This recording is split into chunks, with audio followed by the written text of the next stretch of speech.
You're listening to The Lyndia Grant Show. Think on these things with Lyndia Grant.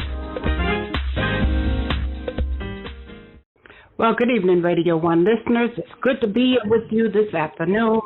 You're listening to The Lyndia Grant Show. We've got a really big show planned for you today, and all of my guests are here and accounted for, and I'm really excited about that. We're going to hear from our own Dr. Julianne Malveaux with politics first, but I want to introduce my other guests that are already on here as well. We'll be talking about a very special sign that has already been installed in Detroit, Michigan. It is the Violet T. Lewis Memorial Highway sign, and we're coming together to celebrate that in Detroit on August 25th. And the senator who did that, Senator Conyers, is here, and the gentleman that I believe was the Chief of Staff, Bobby Lawrence. How are you today, Senator Conyers? I'm great. Thank you so much for having me. And yes, we are excited to be celebrating Dr. Violet T. Lewis and all of her wonderful work, not only for HBCUs, but for the business community in the city of Detroit and really around the world, and all the families that she helped get that first leg up. All right. We're going to talk to you more after we go to our commercial break, because Dr. Julianne is going to talk politics, but I want to say hi to Bobby Lawrence, too. How are you today, Bobby? Yes, ma'am, doing well, and I tell you, this is an exciting time, and we're all excited, and we can't wait to see you. And your sorority hosts everyone in Detroit. We welcome you. All right. Well, thank you. Dr. Julianne Malveaux is with us today from California. She is a new dean out at California State, Los Angeles, and I'm excited that she still is taking time to be with us. So we love her, and I'm glad that she enjoys being on our guest when she can. Dr. Julianne, let's talk politics. Absolutely, and thank you for the opportunity. And I want to give the brothers a shout-out for the work they're doing. Certainly lifting up a sister in her work is just so very important. We don't see enough of that.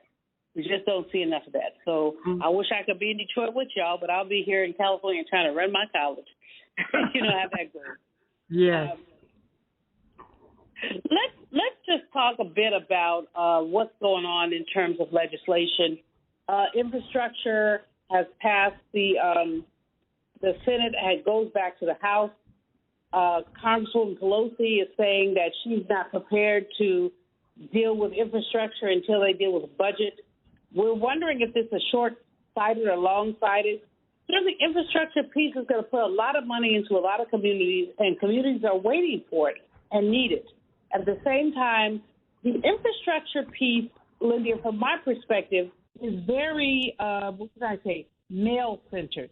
The jobs that infrastructure produce are jobs that primarily go to men. I ain't mad at men, love them dearly. But when we talk about employment, we also have to talk about women's employment. And so we talk about what someone calls soft infrastructure or caring infrastructure. We're looking more at women's jobs. And that's where the Republicans have sort of balled up their fists and backed up and said they don't want to do it. So there's going to be a showdown. You know that song, Hey, Hey, there's going to be a showdown.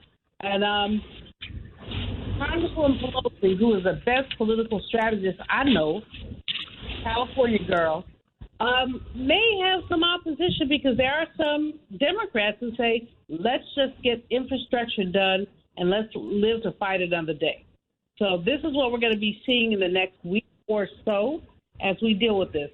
Now, the unemployment rate has dropped. Last week I talked about it a little bit. But this week on Thursday, every Thursday we get the number of unemployment rate claims. This week, for the third time in a row, we've gone down. So now it's down to about 370,000. Think about 6 months ago, it was 900,000. So it looks like fewer people are filing unemployment claims. But guess what? Who's filing claims and who can't file claims? In other words, a lot of people have just dropped out of the labor market. They haven't worked for a year. They don't have the right to file unemployment claims. So I don't want people dancing in the streets about lower unemployment, because what we're knowing is that a lot of people, especially African American men and women, but others as well, have not worked so long that they can file the claims. Meanwhile, the eviction moratorium is running down. And praise the Lord for Cori Bush, the congresswoman from St. Louis, slept on the steps ago.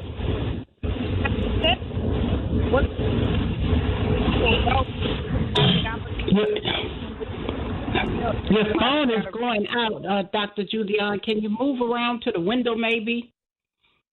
Okay, let me see. I was standing by the window, but let me move a little more. I could even go outside, but that would be challenging right now. But anyway. That's better. Okay, cool. Let's talk about two more things. Inflation. We just got numbers about inflation. They say that inflation is rising. If you are a vegetarian, don't worry about it. But if you eat meat, pork, beef, lamb, hot dogs, hamburgers, you've seen your prices go up. You've seen them go up significantly. The Fed and others have really not addressed this, but when you go to the grocery store what time it is. So I'm just saying. Now, one of the big pieces of news this week has been the census data that shows that the number of white folks are falling. Well, we do that, except for, my house in D.C., they ain't falling around there, 14th and Q. No, they're not falling, they rising. But that's another story. Florida and Texas are going to gain members of Congress. And other cities are going to lose them. But now Florida and Texas are gaining members of Congress because of the influx in Latino population. But the legislatures in Florida and Texas are attempting to restrict voting rights for the Latino population. So while you're talking on one hand about redistricting, this is what they're going to be doing. The census has already said we're changing the ways that Congress looks with Florida and Texas getting more people. But they're getting more people because they're more Latinos. But they don't want to recognize Latinos, and that's why they are doing things to restrict people's access to the ballot box. North Carolina is another state that's likely to gain a seat. They have 900,000 more people. What does that mean? So, and we in the African-American community have to really look at issues around alliances and how we begin to work with others, because we are a steady state population, about 13%, while the Latino population is rising and the number of white folks is falling. So the census data is something we're going to be looking at. It just came out yesterday, and we're all going to be looking at it for the next few weeks to see what happens. But we know that no matter what happens, you have these Republican states that are going to control redistricting. So that's my story for today. All right. Well, thank you so much, Dr. Julian. That was great. Thank you so much, and you have a great weekend. You too. Take care. And to Detroit, keep on keeping on. All right. Thank you. All right. You're listening to the Lyndia Grant Show. We're going to go to a commercial break, and when we come back, we will be talking to the Honorable Senator Ian Conyers and Bobby Lawrence, who is the Chief of Staff in the office of the Honorable Senator Bullock in Detroit, Michigan. We're going to be talking about the Violet T. Lewis Memorial Highway Sign Celebration that's coming up a little later this month. Back in a moment.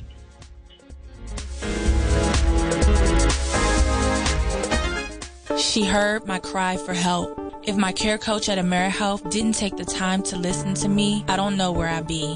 What was the turning point for you? Well, before talking to my care coach, I didn't know that my health plan already had therapists to help me face my depression and anxiety. I had panic attacks all the time. I couldn't put it into words what I was feeling, so nobody could help me. I was just sad all the time. Hearing my care coach say the words, "You are not alone," gave me hope. And she was right. Because of her, now I have a therapist, medicine for my anxiety, and tools for managing my stress. When I didn't see my way out, she was there, and she's never left my side. At AmeriHealth, you aren't alone. Our care coaches are here for you. Call us at 1-877-759-6224 to get connected. 1-877-759-6224. This program is funded in part by the government of the District of Columbia, Department of Healthcare Finance. Mayor Muriel Bowser. Think Clean is a minority woman-owned residential and office cleaning business located east of the river in Anacostia. All of our Think Clean crew members are vaccinated, and we follow CDC and EPA cleaning guidelines using only approved disinfectants, sanitizing products, and equipment that fights the COVID-19 virus. Want a 10% first-timer caller discount? Say you heard about us on the Lyndia Grant Show. For your free estimate, call 202-709-1980.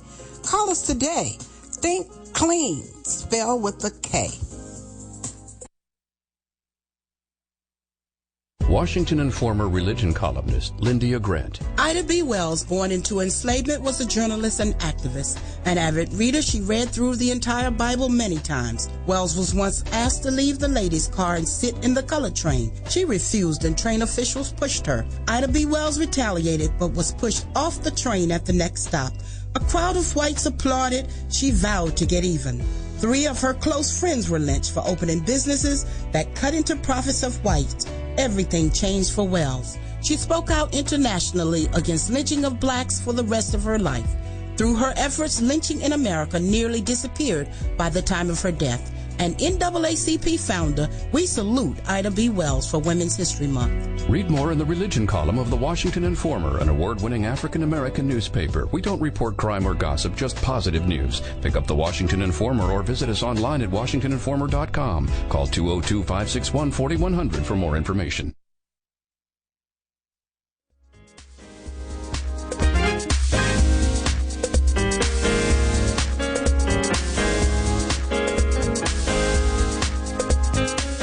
And we are back. You're listening to the Lyndia Grant Show.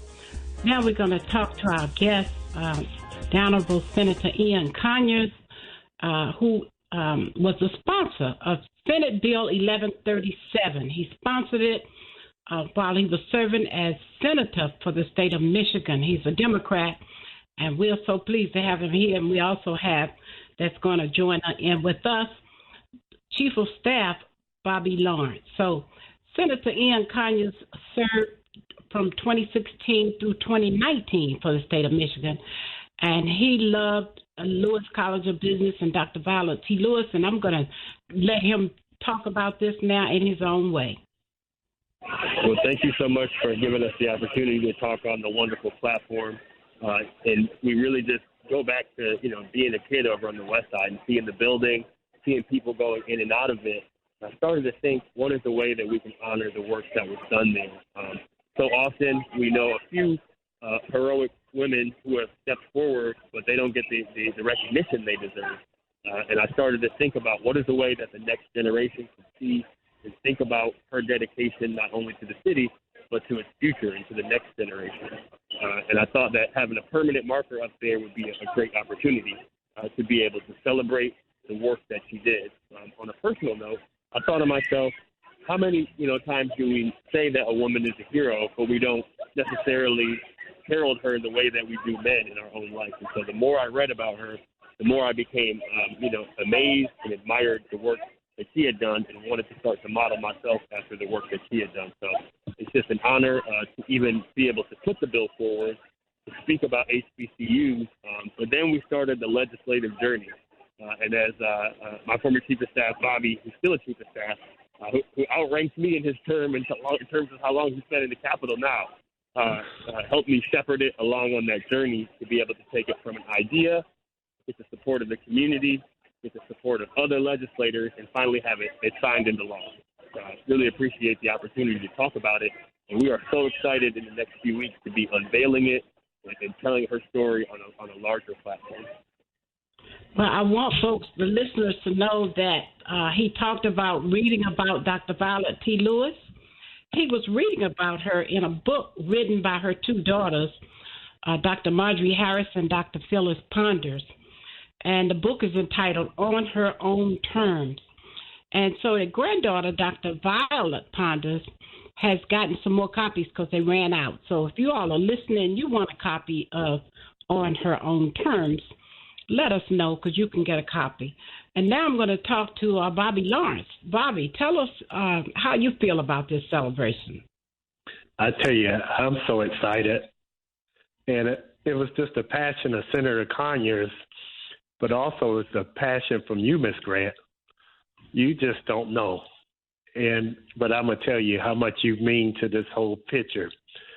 Senator Conyers was just so passionate and went on this journey and got it passed. But you brought it full circle of your interest and your energy. I remember that's where I was sitting that Friday when you called, and I was about to walk out the door. Next thing, an hour and a half later, you, Senator Conyers, and myself were on the phone just talking about it. But we didn't talk just from your energy. We put it to action, and it materialized. Mm-hmm. So I'm just so excited. And it was so interesting. You did all the homework. You knew everything. You knew Senator Conyers, the dates where he had presented everything, and we were just in awe. And so it all came together.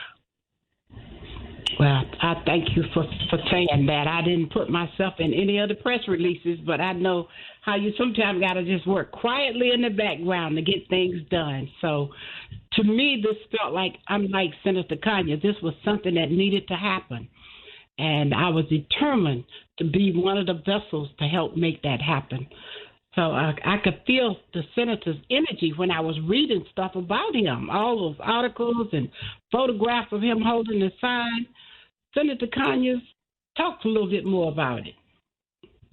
Absolutely. And we are, just thinking about what you had just said stuck out to me about, quietly working behind the scenes.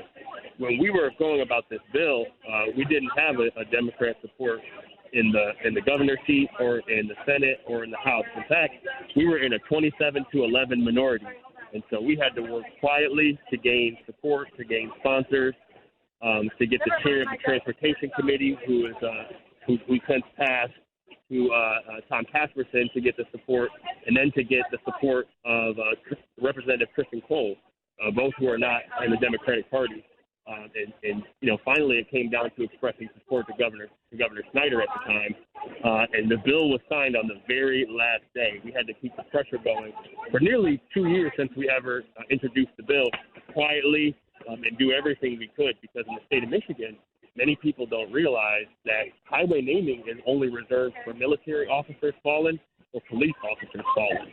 And so, using that vessel, we were able to create a new pathway. And what's really exciting is to see that bill be used again, not only in the naming of other, legendary Michiganders, but also in the very next bill that was passed and signed into law, which was the Aretha Franklin Highway. And so not only were we able to use Violet T. Lewis, and just as she always was, she's been used as a vessel to pave the way for the next generation of getting recognition. And so it was a long process, but it's a worthy process, and we're looking forward to continuing to celebrate and to make, our past power our future. Oh, okay. Well, see, we didn't know that part. Now, that's really exciting. Hers was the first one. I just didn't get up first, but the bill was done first. That is really good news. That's it. It was signed by Governor. Go ahead. But not speaking out of turn, but Senator Conyers, even though he was no longer in the legislature, but he was responsible for that too. Him and Senator Bullock together, both tag team, and lobbied that through for Aretha Franklin and Memorial Highway. Okay, wonderful.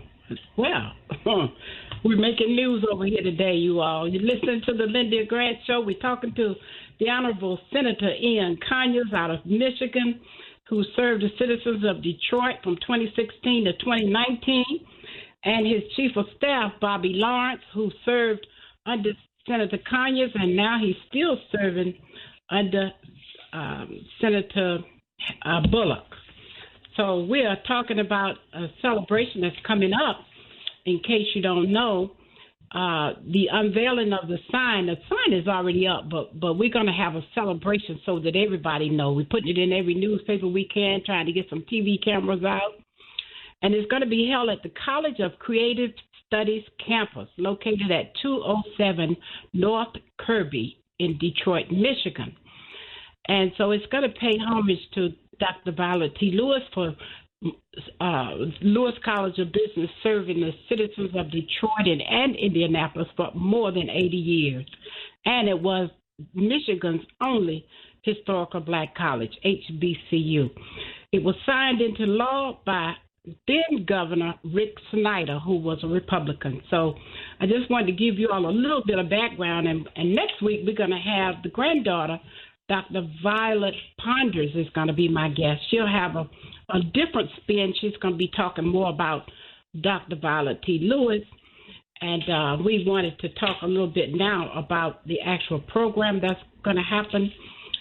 Dr. Violet Ponders is coordinating everything, but she's going to have speakers on the program, plus both senators are going to be there, but the main speaker, of course, is Senator Ian Conyers, and we're going to unveil the sign on that day. So we're looking forward to it. That's Wednesday, August the 25th in Detroit, Michigan, at the College for Creative Studies. You need to have an invitation if the doors are not just wide open because it's limited amount of space. So we want you to know about it, but don't just show up, please. I'm not trying to tell you to show up. We just want everybody to know. Now I'm going to go to Senator Conyers to get your closing comments, and then to you, Bobby. Well, I just thank you so much for helping us to bring this together. All of the family member of Dr. Violet T. Lewis, all the graduates and the well-wishers, all of the sorority members and the people of the city of Detroit who have worked hard to keep their HBCU alive. And, it's an honor to be able to carry on a piece of that legacy that's meant so much to so many people. And we want to think about every way that we can help to honor that and to help people up. I always say, look up to no one and look down on no one. So the more we can bring people together around someone who did just that in the 1930s, and to keep saying her name and to remember that we too can be great like her, and to have idols, especially women in this time who help us lead so much. That we can give them recognition in big ways and in little ways each and every day. So thank you all so much, and thanks so much to Bobby Lawrence, who's the chief of staff for life. And thank you for blazing that trail, using Dr. Violet T. Lewis as the first one for this type of highway. So we are so grateful for that. All right, Bobby, give us your closing comments. Well, no, I'm just thankful. As I said earlier, it just felt like it was a void. I know with Senator Conyers and then speaking to you, and it's just beautiful when we all can work together and accomplish something great as we've done. And this is just the beginning. And just want you to know that we can't wait to have you here in Detroit. We're going to have the red carpet rolled out for you. And whatever you need from Senator Conyers or myself, you have friends for life, and you can count on us. And thank you. All right. Well, I thank you all for being my guest today. Senator Ian Conyers and Bobby Lawrence, both from Detroit, Michigan. We thank you for being our guest today. Thank you. All right. Well, you're listening to the Lyndia Grant Show. Just want to ask everyone to subscribe to my YouTube channel. It is called the Lyndia Grant Show. If you Google the Lyndia Grant Show, you'll see we just got started with this. Click subscribe, and a copy of my show will show up in your email every week, or on your phone or on your computer. And then pick up the Washington Informer newspaper and read my column. It is called The Religion Corner. I've been writing that column now for 16 years. And this week we featured a story about the Memorial Highway tribute to Dr. Violet Lewis. So if you want to pick up the Washington Informer or go online, you'll see that. Next week, our guest is Dr. Violet Ponders, the granddaughter of Dr. Violet T. Lewis. So it's a part 2 to our show. We hope that you all will tune in. And before I close, I want to invite you all out to worship. If your church is not having worship service live and in person, come on out to the All Nations Baptist Church. We are back in church live. We do ask that you will wear a mask. But join us at 11 a.m. at the All Nations Baptist Church, located at 2001 North Capitol Street, Northeast Washington, D.C. We start at 11 a.m. We're not having Sunday school and other services because of COVID, but we are having in person at 11. Our pastor is Reverend Dr. James Coleman. We invite you to come out and join us. If your service is not open and you're not able to go to church and hear some good singing like our choir can sing, we ask you to come out and join us. Well, I'm going to close now. Words, thoughts, and deeds have a boomerang effect. So be careful what you send out. Scripture says, my people perish for the lack of knowledge. So think on these things from the Lyndia Grant Show. I'm your host, Lyndia Grant. We ask that you will tune in again next week for the same time, 6 p.m., to the Lyndia Grant Show. Until then, good day.